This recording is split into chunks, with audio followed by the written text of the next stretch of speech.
Thank you, Mr. Speaker. Mr. Speaker, I yield myself such time as I may consume. Gentleman's recognized. Mr. Speaker, I rise today in strong opposition to the unserious and politically motivated resolution. It's sad that today we are wasting time on this pointless resolution, which is nothing more than a campaign press release rather than addressing real problems facing the American people. But a do-nothing resolution is right in line with this do-nothing Congress. The House is about to go on vacation for 6 weeks, having delivered only political resolutions, not solutions, for the American people. In fact, my Republican colleagues are so eager to campaign, they are starting the August recess a week early and rushing to the floor with this press release disguised as a resolution before they head for the exits. Let's make no mistake. This resolution is only before this body because Vice President Harris will be the Democratic nominee for president. Testing new campaign messaging, though, is not a good use of the House's time. Yet, that is all this resolution offers. It changes absolutely nothing. It does not even pretend to change anything. I'm sure the American people would rather use our time to fund the government, but my Republican colleagues can't seem to agree among themselves about that. Instead, here we are debating House Resolution 1371, a second-rate attempt to election interference.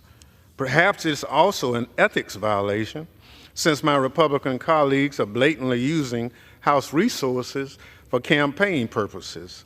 And like so much other campaign literature, this political resolution is premised on falsehoods and supported by cherry-picked statistics. The resolution would have you believe President Biden and Vice President Harris inherited an impenetrable southern border from the former administration. This is just not true. The cruel and inhumane policies of the Trump administration did not deter irregular migration. It took a worldwide shutdown caused by COVID-19 pandemic to temporarily reduce the ever-increasing numbers of desperate people seeking freedom, safety, and opportunity in the United States. When global pandemic-era restrictions eased, worldwide migration increased. The United States, insofar alone, is facing that. The United States is far from alone in facing this challenge.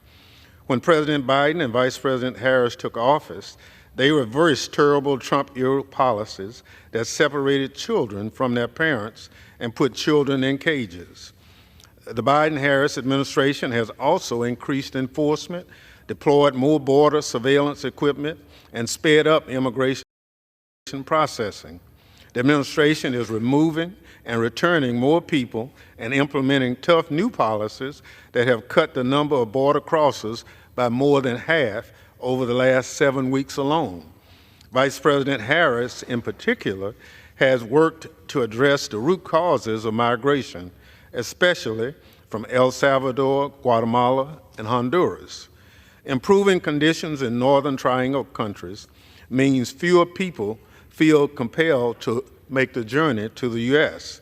As we've seen results since Vice President Harris was given this task, Customs and Border Protection encounters with Central American migrants have declined by more than 70%. Furthermore, under Vice President Harris's leadership, the administration has also reinforced partnerships with countries in the region and even around the world to increase enforcement and share information. Mexico, for the first time ever, has agreed to accept the return of Venezuelans and Cubans. Under the former president, we struggled to remove migrants from these countries from the United States. There are also more visa requirements to enter the Western Hemisphere now, making the journey that more difficult. This administration has recognized that migration is no longer regional, but global, and has taken action. But, Mr. Speaker, you'll notice that nowhere in my remarks have I referred to the Vice President as a so-called border czar, like this flawed resolution does. That is because such a position does not exist. The authors of this resolution cannot point to a single administration document that names the Vice President the quote, unquote, border czar. That is because such documents do not exist. Even news organizations like Axios that referred to Vice President Harris as a so-called border czar has posted corrections and clarifications. That's because border czar is simply not her role. I'd like to read from President Biden's March 2021 remarks describing Vice President Harris's duties. I quote, "The Vice President has agreed, among the multiple other things that I have asked and had her leading, and I appreciate it, agreed to lead our diplomatic effort and work with those nations to accept the returnees and enhance migration enforcement at their borders," unquote. The Vice President's role is diplomatic. It's about leading partnerships with foreign countries. It's not about overseeing the Border Patrol or ICE. That is Secretary Mayorkas's job, and he said as much in testimony before the Homeland Security Committee. The Border Czar title is a work of fiction created by overreactive Republican imaginations and the media, and this resolution is premised on that fiction. Furthermore, this resolution is incredibly petty because Republicans struggle to squeeze anything of substance into it. It criticizes the Vice President, who was directed to focus on diplomatic engagements from waiting 3 months to visit the southern border.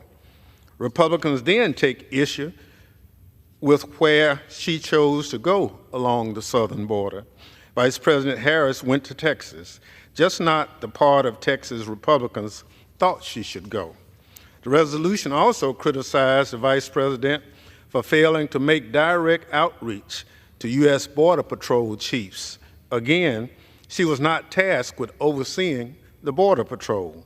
Secretary Mayorkas, their actual boss, speaks to the U.S. Border Patrol regularly. Furthermore, House Resolution 1371 only includes border encounter statistics through May of this year, conveniently failing to include a nearly 30% decrease in encounters between ports of entry in June. The resolution also conveniently fails to mention that since early last month, DHS has removed or returned more than 65,000 border crossers to more than 125 countries. In the past year, DHS has removed or returned the most people since 2010. That includes more removals to countries other than Mexico than in any other prior year ever. Mr. Speaker, the House has better things to do than adopt pointless, false, and politically driven, non-binding resolutions. Perhaps, for example, it could legislate on border security in a bipartisan fashion, as the Senate tried to do. That is, before former President Trump told his MAGA allies to run away from the negotiating table so he could run on border security on the campaign trail. See, as much as my Republican colleagues talk about the threats from our border, they don't seem to want to do anything about it. Taking action is bad politics for them, so we get political resolutions rather than solutions. In fact, under Republican control, the 118th Congress has little to show for itself. Indeed, it is among the least productive in history.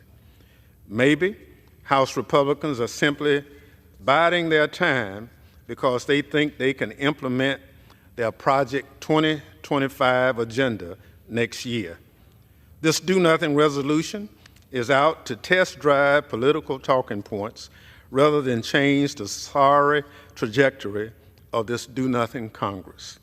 Before I reserve, Mr. Speaker, I want to note that this is the first time the Homeland Security Committee has come to the floor since the passing of my dear friend, Congresswoman Sheila Jackson Lee, who was a senior member of this committee. Congresswoman Jackson Lee cared passionately about border security and a humane immigration system that reflected American values. We will miss her bold, distinctive voice during today's debate, which we all know that she would have participated in with trademark tenacity. Mr. Speaker, I urge my colleagues to oppose this thinly veiled attempt as a political attack, and I reserve the balance of my time.